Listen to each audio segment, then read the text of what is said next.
Collective nouns.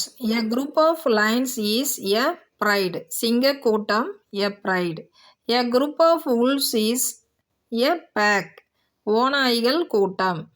ஓநாய்கள் கூட்டம் என்பதற்கு a pack அப்படின்னு சொல்லணும். Herd, அதாவது கூட்டமாக இருக்கிற யானை கூட்டம், அதுக்கு a herd. A group of birds is a flock. Group of birdsனா பறவைகள் கூட்டம். A group of fish is a school. அதாவது மீன்கள் கூட்டத்துக்கு a schoolனு பேர். A group of bees is a swarm. அதாவது group of beesனா தேனீக்கள் கூட்டம். தேனீக்கள் கூட்டம் swarm. A group of cows is a herd. அதாவது பசு கூட்டம் இருக்கு இல்லையா, அதுக்கு a herd.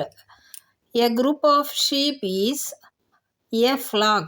ஆட்டுகள் கூட்டம், ஆடு கூட்டம் இருக்கு இல்லையா, ஆட்டு மந்தை, a flock. A group of horses is a team. அதாவது குதிரைகள் கூட்டத்துக்கு a team. A group of dogs is a pack. அதாவது நாய்கள் கூட்டத்துக்கு a pack. அடுத்தது a group of students is a class. கூட்டமாக இருக்கிற மாணவர்களுக்கு a class.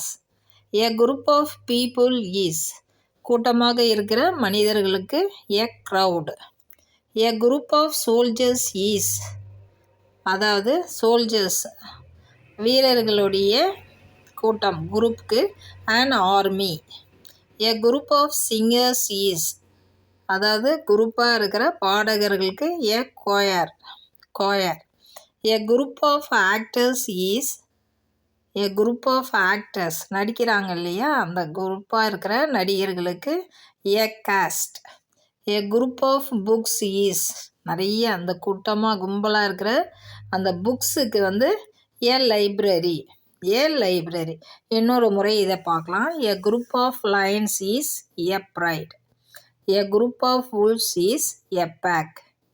A group of elephants is a herd. A group of birds is a flock. A group of fish is a school.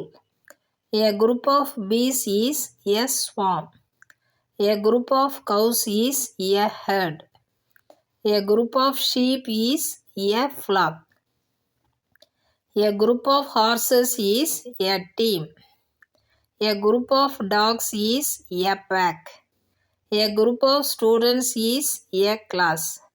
A group of people is a crowd. A group of soldiers is an army. A group of singers is a choir. A group of actors is a cast. A group of books is a library. இந்த details உங்களுக்கு கண்டிப்பாக யூஸ்ஃபுல்லாக இருக்கும்னு நினைக்கிறேன். இதுபோல் யூஸ்ஃபுல்லான தகவல்களை தெரிஞ்சிக்க சிஜே கிராமர் என்ற சேனலை லைக் பண்ணுங்கள், ஷேர் பண்ணுங்கள், சப்ஸ்கிரைப் பண்ணுங்கள். தேங்க்யூ.